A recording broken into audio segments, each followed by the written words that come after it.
Welcome to Slow Home Studio. Too many people live in badly designed houses, and we want to change that. For today's episode, we're going to be looking at all the plan submissions that you guys have posted to the site over the last few days for Jodie's 470 square foot apartment loft in Calgary.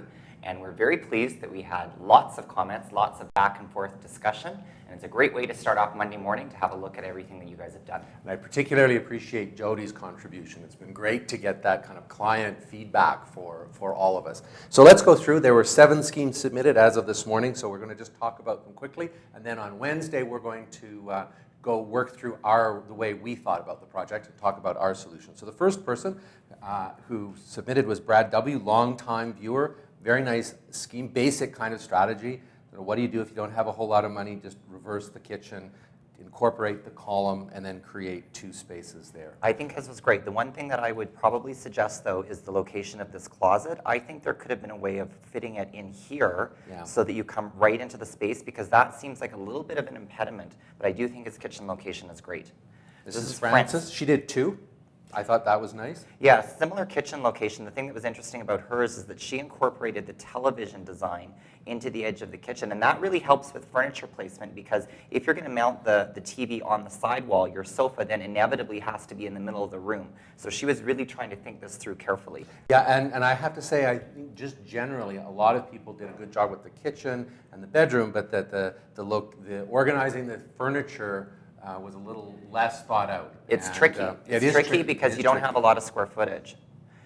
So then this is Jesse. This is a new contributor. This was interesting because he came up with an idea. These were really small space suggestions. He put in a Murphy bed, which is a great space-saving way. Then you get lots of storage in the bedroom, which is great. The thing that I liked is he used that notch for his kitchen. Yes. And then that made this whole space available for living and dining. The thing, though, is that by adding that millwork, you do reduce the size of both sides. Yeah, I'm not sure that was really necessary. And maybe even flipping the dining room and the living room. Yeah, I agree with you. I think the living could have been closer to the light. And then we've got Jesse's second scheme, which is also a really innovative way of thinking about the bedroom. It's got the bed kind of engaged within this piece of millwork and sliding door that I think is nice, and then having closets on both sides of the window. Yeah, I think that works really well. And then Terry, longtime contributor Terry, I think the thing that was interesting that she did is she decided that the island would become a table that you sit at, as opposed to having a dining space, and then that allowed her to have her furniture, her sectional over in the corner. I think the one tricky bit, again, I like her entry into the bedroom. I think consolidating the closet for more storage and putting the entry there seems to make sense. I think that, again, this closet is a bit difficult in terms of the circulation path that you would need to get into the living space. And I think this is a good example, too, of a living room that doesn't have a focus yet. You know, if you think about the furniture sitting there, and then you've got 2 seating pieces there, sort of how do you actually organize your furniture, and what are you looking at? A little bit of an issue. Second scheme from Frances, and now taking note of Jodie's comment that she doesn't need a TV, changes that back to a desk.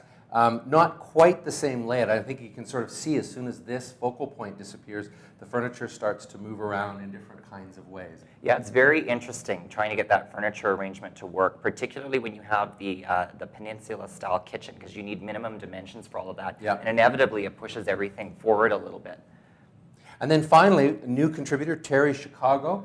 Great, really interesting to see this. I very much like the strategy that they took here by pushing the entry wall back to actually create an entry, a slow home thing to do. The number of times we talked about that. And then putting the closet over on the side. It makes this room a little narrower, but I think that, overall, I think it's a very good idea. I have to say the proportions here feel right to me for the square footage. It's the one where I feel like everything kind of is the right size.